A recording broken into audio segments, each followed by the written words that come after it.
Ouvinte, bem-vindo em mais uma emissão telebombástica de Bomba na História. Essa vitamina D do conhecimento histórico-geográfico, esse smooth de ingredientes fundamentais para uma dieta intelectual, esse botox de cultura geral. Hoje iniciaremos um novo tema, o tempo da Guerra Fria. Uma guerra de tensão mundial, de nervos de ferro, que para muitos regressou. Fique connosco, caro teleouvinte, e desfrute desta emissão que vai agarrar todos à cadeira. Telebomba no ar, bombemos juntos!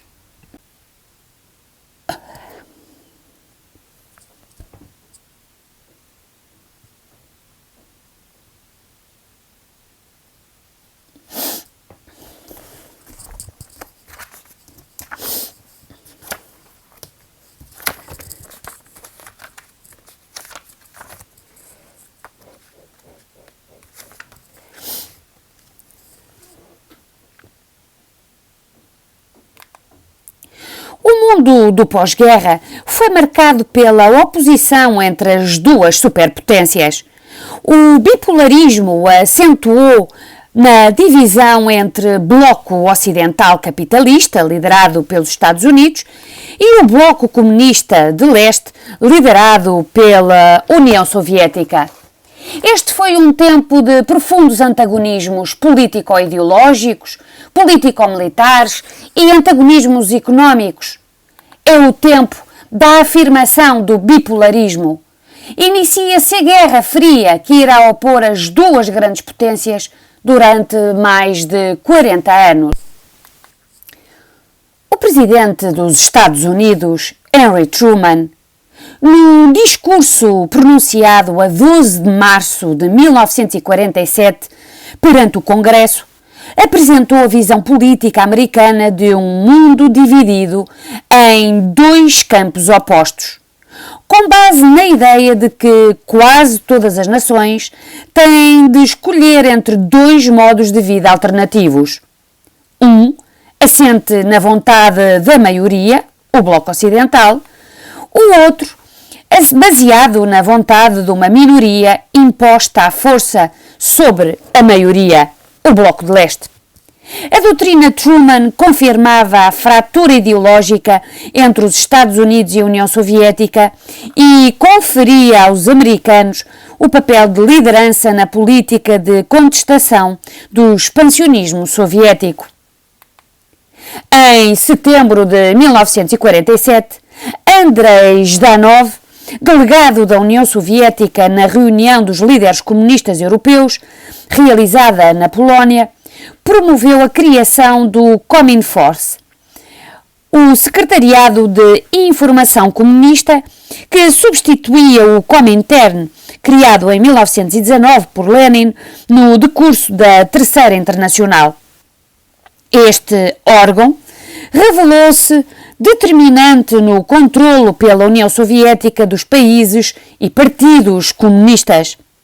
Foi neste contexto que Zhdanov, numa reação clara à doutrina Truman, apresentou os princípios da política oficial da União Soviética face ao Bloco Ocidental. A doutrina Zhdanov acusava os Estados Unidos de pretenderem exercer o imperialismo no mundo e defendia que era à União Soviética e aos países seus aliados, as novas democracias de leste, que competia resistir ao expansionismo dos americanos e dos seus aliados capitalistas. A União Soviética apresentava a sua divisão do mundo em dois campos opostos: o das forças imperialistas e antidemocráticas, liderado pelos Estados Unidos, e o campo anti-imperialista e democrático, dirigido pela União Soviética. Para além de considerar que o mundo estava dividido em duas forças opostas, o presidente Truman defendia também, no seu discurso de 1947, que o apoio aos povos livres devia ser feito mediante a ajuda económica e financeira, para garantir a liberdade, uma vez que, e passamos a citar, as sementes do totalitarismo são alimentadas pela miséria e pela necessidade. O auxílio económico à Europa era visto como um meio de contenção do avanço do comunismo. Nesse sentido, a 5 de junho de 1947, o secretário de Estado americano George Marshall apresentou uma estratégia de apoio à Europa, o chamado Plano de Recuperação Europeia, conhecido como Plano Marshall, que tinha por objetivo reconstruir, em moldes capitalistas, as economias europeias devastadas. Este plano de assistência à Europa consistia na ajuda material e financeira que devia ser estendida aos países afetados pela guerra e, segundo declarava, não excluía nenhum povo ou país, pelo que incluía os países da Europa de Leste. A ajuda económica e financeira americana foi empreendida através da Organização para a Cooperação Económica Europeia, a OSCE, composta pelos Estados Unidos e pelos 16 países europeus que aderiram ao Plano Marshall. O Plano Marshall tornara-se o complemento económico da doutrina Truman. A União Soviética recusou a ajuda económica americana e pressionou os países da Europa de Leste a seguirem a sua política. Eram eles a Checoslováquia, a Polónia, a Hungria, a Bulgária, a Albânia, a Jugoslávia e a Roménia. Destes países, só a Jugoslávia aceitou ajuda e, por isso, foi contemplada com as verbas do Plano Marshall, uma vez que seguia uma política que procurava demarcar-se de Moscovo. A União Soviética respondeu com o Plano Molotov, destinado a planear o auxílio económico à reconstrução dos países da Europa Oriental, politicamente alinhados com a União Soviética. O Comecon, Conselho de Assistência Económica Mútua, criado em 1949, pôs em prática esse plano, com o objetivo de fortalecer a cooperação e as relações económicas entre a União Soviética e os países da Europa de Leste, segundo o modelo económico soviético. A cooperação era feita de modo bilateral. Os países como a Alemanha de Leste, a Checoslováquia e a Hungria forneciam à União Soviética produtos industriais, enquanto a Polónia e a Roménia forneciam produtos alimentares e industriais primários. Em contrapartida, a União Soviética fornecia matérias-primas e combustíveis e os outros países que integravam a Comecon forneciam os produtos previamente definidos por Moscovo a um preço pré-estabelecido. O clima de tensão e de afrontamento entre o Bloco Ocidental e o Bloco de Leste ficou conhecido como Guerra Fria. Foi um período durante o qual, ao longo de mais de 40 anos, as duas potências rivais nunca se confrontaram militarmente de forma direta, conscientes de que a destruição seria total e não haveria lugar para vencedores. Sobretudo, a partir do momento em que as superpotências possuíam armas atómicas. Basta lembrar que os Estados Unidos possuíam uma bomba atómica desde 1945 e usaram-na no Japão, o que lhe conferiu uma supremacia militar. A União Soviética só em 1949 fez explodir em ensaio a primeira bomba atómica. Durante a Guerra Fria, cada bloco levou a cabo campanhas ideológicas e de propaganda, com vista a exaltar as suas superioridades e a apresentar uma visão extremada do adversário para instigar o ódio e o medo do opositor. Esta oposição teve grande impacto mediático, originando a produção de filmes, músicas e obras literárias que ou alimentavam esta disputa ou condenavam a oposição entre os dois blocos. Foi o caso de inúmeros filmes de James Bond, ou as músicas de Bob Dylan, Masters of War, e a Hard Rain's A Gonna Fall, ou ainda a música que estamos a ouvir, Russians, de Sting.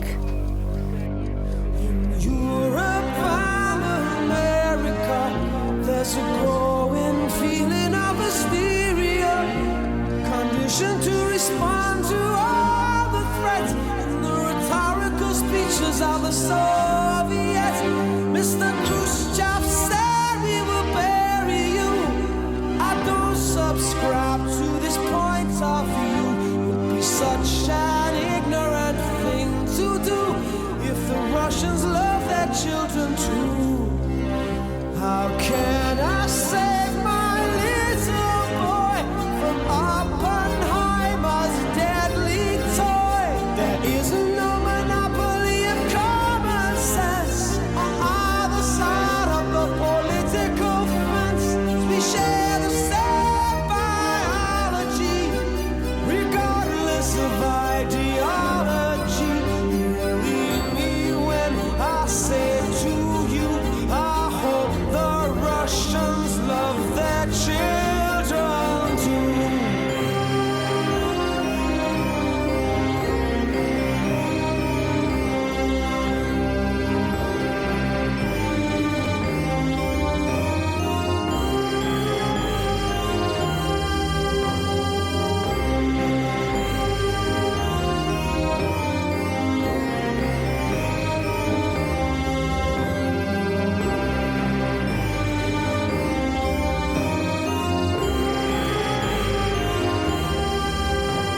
There is no historical precedent to put the words in the mouth of the president.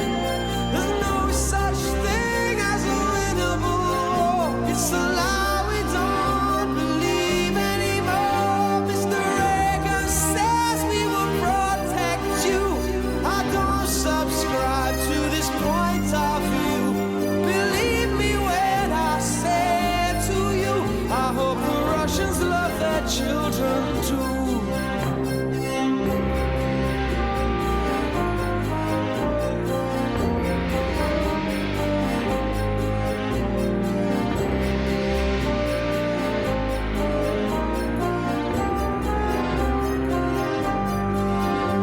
We share the same biology, regardless of ideology.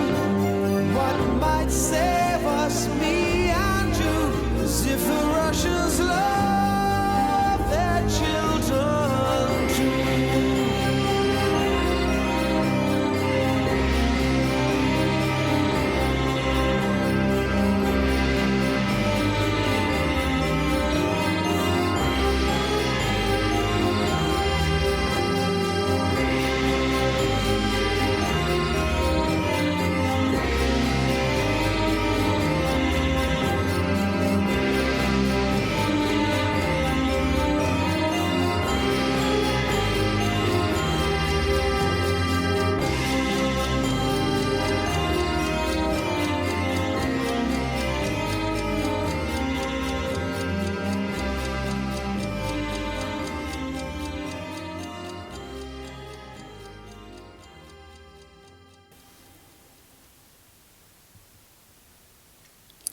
Este clima de desconfiança e o receio de ameaças mútuas fizeram com que os serviços secretos e de espionagem se mostrassem particularmente ativos, com a criação da CIA e do KGB.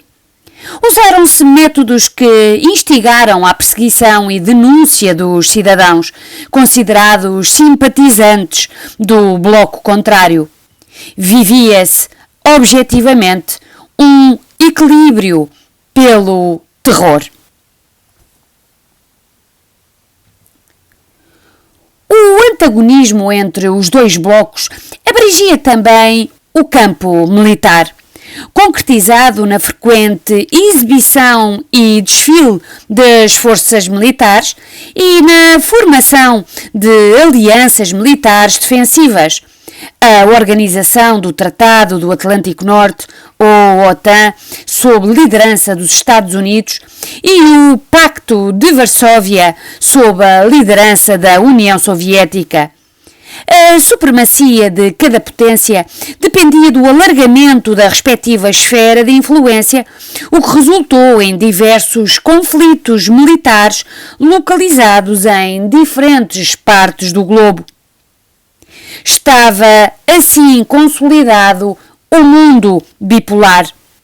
De um lado, o bloco ocidental, liderado pelos Estados Unidos, e do outro, o bloco de leste, oriental, comandado pela União Soviética.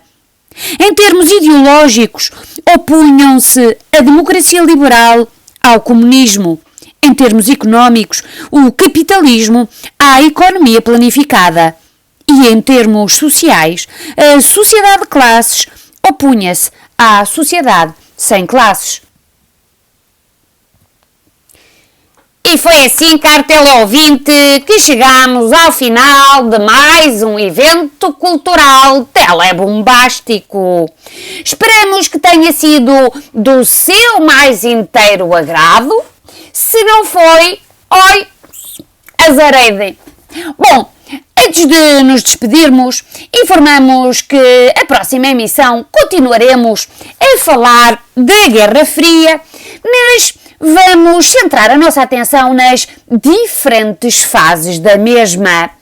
Até lá, caro teleouvinte, veja ou reveja as emissões telebombásticas no canal do costume, YouTuber em Ação. E não se esqueça, caro teleouvinte, acompanhe-nos e divulgue este movimento interplanetário. Eu aprendi com a bomba. Foi um gosto, teleouvinte, foi um prazer e foi uma delícia. Telebomba no ar. Bombemos juntos.